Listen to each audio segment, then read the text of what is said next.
Hi everyone, welcome to digital GK classes. तो finally जो Supreme Court में सुनवाई चल रही थी इतने दिनों से सीटेट वर्सेस टेट या फिर जेटेट, और वही सारी रिकॉर्डिंग्स मैं उनकी सुन रही थी कि आखिर में कौन अपना आर्गुमेंट दे रहा है। सीटेट की तरफ से जो मीनाक्षी अरोड़ा मैम जी हैं, जो कि सीटेट का फेवर वो मतलब सीटेट का ही पक्ष रखने वाली थी, आज उनका ही था। सबसे पहले आपने देखा होगा कि उन्होंने अपनी बात रखी है।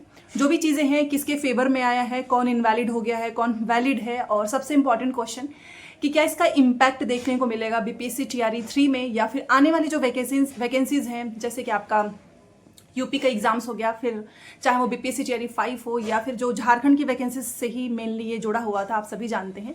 तो इन सभी पे बात करने वाले हैं। जितने लोग भी मैसेज कर रहे थे उन सभी की जो है यहाँ पर कॉमेंट्स का रिप्लाई मिल जाएगा।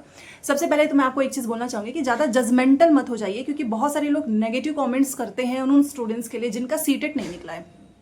स्पेशली मैंने देखा कि जो बिहार, झारखंड या फिर जो दूसरे स्टेट जहाँ पर वैकेंसीज आई है, उनका कमेंट्स में यही आंसर है कि अच्छा हुआ सीटेट इनवैलिड हो जाए, ताकि बस हम लोगों को मौका मिले, प्लस बाहर वाले स्टूडेंट्स हमारे यहाँ पर शामिल ना हो पाए।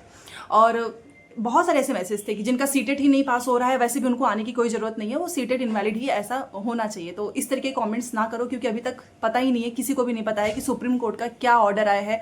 उन्होंने जो फैसला रिजर्व किया है, आपको पता होगा कि बीएड वर्सेस डीएलएड का भी जब केस चल रहा था, उस समय भी बहुत सारे ऐसी ही दलीलें आ रही थी। कोई बोल रहा था बीएड जो है वो अंदर होगा, कोई बोल रहा था डीएलएड बाहर हो जाएगा, इस तरीके की चीज़ें।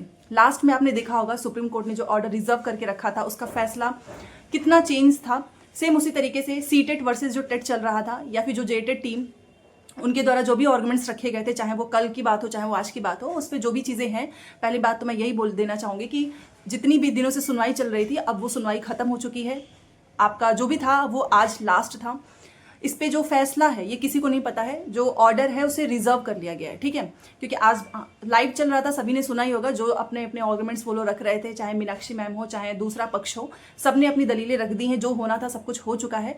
अब बस इसका जो ऑर्डर कॉपी है, जब वो रिलीज होगी तभी जाकर चीज़ें समझ में आएंगी कि किसके पक्ष में गया है। तो फिलहाल के लिए सीटेट वैलिड है नहीं है, टेट का क्या होगा, इस तरीके के कोई भी कमेंट्स ना करो, ना ही आपको इस तरीके के नेगेटिव थॉट्स लेकर आने चाहिए, क्योंकि जब ये किसी को पता ही नहीं है। और हाँ, ये जो ऑर्डर रिजर्व किया गया है ये किस दिन आएगा, ये भी आपका क्वेश्चन था, तो ये भी किसी को नहीं पता है, केवल उन दो जजों को छोड़ के। उन्हें ही पता है कि किसके फेवर में फैसला गया है, प्लस किस दिन इसकी ऑर्डर कॉपी रिलीज होगी। तो कुल मिलाकर जो इतने दिनों से चल रहा था सीटेट वर्सेस टेट, कि टेट होना चाहिए सीटेट होना चाहिए, वो खत्म हो चुका है। अब सुप्रीम कोर्ट का फैसला ही अंतिम फैसला होगा।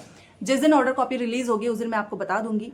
चैनल को सब्सक्राइब कर लीजिएगा ताकि सारे अपडेट्स मिलते रहें। अच्छा, कुछ चीज़ें मुझे इसमें बतानी है, जैसा कि बहुत सारे आपने देखा होगा जब सुनवाई चल रही थी, तो उस समय कई बार ऐसा भी लग रहा था कि सीटेट का पक्ष रख रही थी मीनाक्षी मैम, तो वो थोड़े बहुत उतने स्ट्रांग नहीं थे। बट आपने लास्ट का देखा होगा कि बट हम इस पर जज नहीं कर सकते हैं। जो भी चीज़ें उन्होंने सामने रखा था, जैसे कि जेटेट वाला जो चल रहा था, कि उन्होंने बोला कि जेटेट में क्वालिटी एजुकेशन नहीं मिल पाता है अगर दूसरे स्टेट के बच्चे आकर पढ़ाते हैं। प्लस एक ये भी दलील थी कि हमारे यहाँ की लैंग्वेज बहुत अलग अलग होते हैं।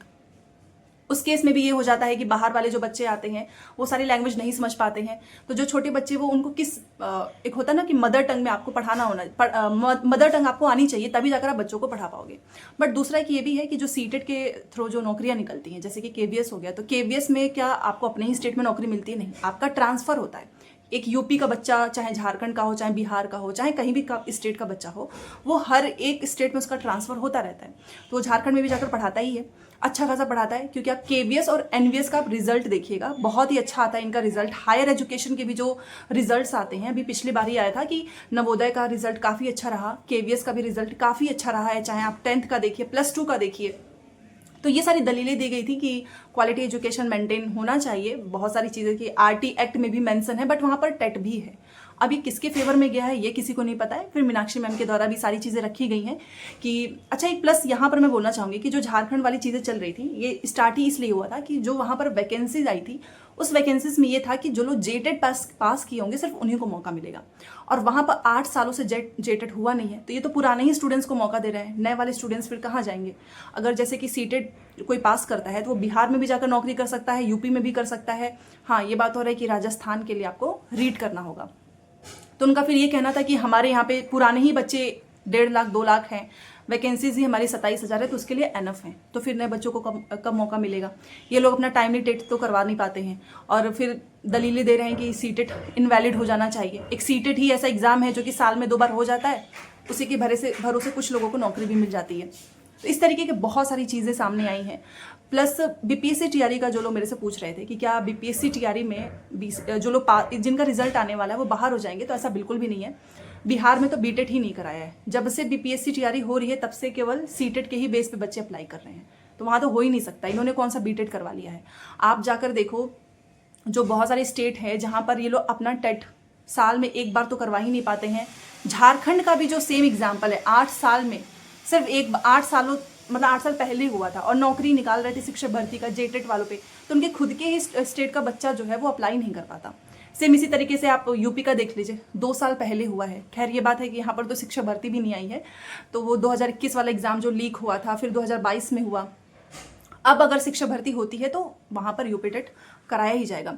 दूसरा एक चीज़ ये भी है कि अगर मान लीजिए इन केस, क्योंकि अभी किसी को पता नहीं है कि सीटेट वैलिड है कि नहीं है, अगर सीटेट इनवैलिड हो जाता है तो एक बहुत नेगेटिव इम्पैक्ट होगा, क्योंकि इसकी वजह से बहुत सारे लोग जो हैं, बहुत सारे जो स्टूडेंट्स हैं उनका ही लॉस होगा, क्योंकि वो फिर दूसरी स्टेट में जाकर नौकरी नहीं कर पाएंगे। एक बेसिकली ये देखा जाए तो एक तरीके का डोमिसाइल ही हो जाएगा, क्योंकि आप सोचो कि आपको फिर 2 बार जाना होगा। जैसे कि अभी आप कोई शिक्षक भर्ती देने जाता है बिहार में, अब उसको बीटेट देने भी जाना होगा, फिर बीपीएससी टीआरई भी देने जाना होगा। सेम इसी तरीके से यूपी में भी अगर आपका यूपी की शिक्षक भर्ती आती है तो आपको यूपी टेट देने भी आना होगा, फिर आपको सुपर टेट भी देने आना होगा। तो इस सब चीज़ों के चक्कर में बहुत सारे स्टूडेंट्स फिर आते ही नहीं हैं। अब जैसे झारखंड, जो राजस्थान वाली वैकेंसीज है, जो रीट वाली वैकेंसीज है, कुछ बच्चे जाते होंगे आसपास वाले, बहुत दूर वाले तो आ ही नहीं पाते हैं, क्योंकि उनको रीट भी देना है, ठीक है, रीट वाला पास करना है, फिर उसके बाद से उनका मेन एग्जाम। तो इस कहीं ना कहीं से लॉस तो बहुत हो जाएगा अगर सीटेट इनवैलिड हो जाएगा तो। बट अभी किसी को पता नहीं है कि क्या सीटेट इनवैलिड है, नहीं है, किसके फेवर में गया है फैसला, ये भी किसी को नहीं पता है। हाँ ये है कि अपने मन से लोग ओपिनियन दे रहे हैं कि सीटेट इनवैलिड हो चुका है या सीटेट इनवैलिड हो जाएगा। ये सारी चीज़ें एकदम फेक है, क्योंकि जो भी आज सुनवाई हुई है, आपने भी सुना है, मैंने भी सुना है, बहुत सारे लोगों को समझ में नहीं आ रहा था क्योंकि वो टोटल ही इंग्लिश में होता है। तो ऐसे भी कमेंट्स आ रहे थे कि हो ही चुका है, मीनाक्षी मैम तो अपना फेवर ही नहीं रख पाई हैं, उन्होंने सीटेट के साथ ही नहीं दिया। एनआईओस की तरह यहाँ पे भी यही हाल हो चुका है, तो ऐसा कुछ भी नहीं है, ठीक है। जब तक हमारे सामने ऑर्डर कॉपी नहीं आ जाती है, हमें वैसे भी भरोसा नहीं करना है।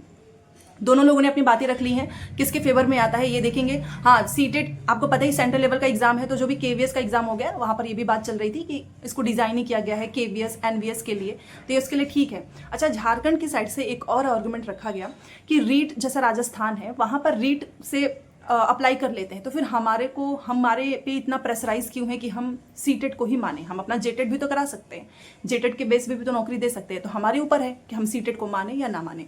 तो भाई आप पहले टेट ही करवा लो वहाँ पे, ताकि और स्टूडेंट्स को मौका मिल जाए आपके ही राज्य का, क्योंकि सभी को तो वैसे भी मौका मिल नहीं पाएगा अगर ये लोग केवल जेटेट के ही बेस पे करेंगे तो, ठीक है। वो भी वहीं के पुराने ही स्टूडेंट्स को मिलेगा, नए स्टूडेंट्स को तो वैसे भी नहीं मौका मिल पाएगा। तो इन्होंने राजस्थान का भी एग्जाम्पल रखा था कि वहाँ पर ऐसा कुछ नहीं है, तो फिर हमें क्यों बाध्य किया जा रहा है कि हम सीटेट लें, सीटेट वाले स्टूडेंट्स को लें। और हमारे यहाँ पे तो लैंग्वेज भी इतनी बदल जाती है, तो वो बच्चे क्या ही पढ़ाएंगे जो दूसरे स्टेट के बच्चे हैं, उन्हें समझ ही नहीं आएगा हमारे स्टेट की भाषा। इस तरीके की चीज़ें थी। तो कोई मिलाकर यहाँ पर सारी चीज़ें मैंने आपको एक्सप्लेन कर दिया है। बाकी जिस दिन ऑर्डर कॉपी आएगी उसी दिन सारी चीज़ें समझ में आएगी, और किस दिन आना है ये किसी को नहीं पता है। तो आपको किसी पे भरोसा नहीं करना, अपनी पढ़ाई करते रहो। इनवैलिड है वैलिड है ये भी किसी को नहीं पता है, ठीक है।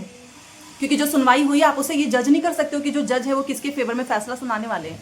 कुछ पॉजिटिव चीज़ें दोनों साइड से दिखी हैं, कुछ नेगेटिव चीज़ें भी दोनों साइड से दिखी हैं। दोनों ने जो अपनी चीज़ें रखी हैं, अब वो 1 से 1.5 घंटे की चीज़ें तो मैं यहाँ पर बताने वाली नहीं हूँ। बेसिकली बस मैं इतना बोलना चाहूँगी कि आप अपनी तैयारी करते रहें, जो लोग भी सीटेट की कर रहे हैं, क्योंकि हो सकता है कि आपका सीटेट वैलिड भी हो, और इनकेस अगर नहीं होता है तो वो तो उस समय ही देखेंगे, ठीक है। तो चलिए अब बस इंतजार है ऑर्डर कॉपी का। जिस दिन ऑर्डर कॉपी आ जाएगी सारी चीज़ें मैं आपको एक्सप्लेन कर दूँगी। मिलते हैं नेक्स्ट क्लास में। Thanks for watching.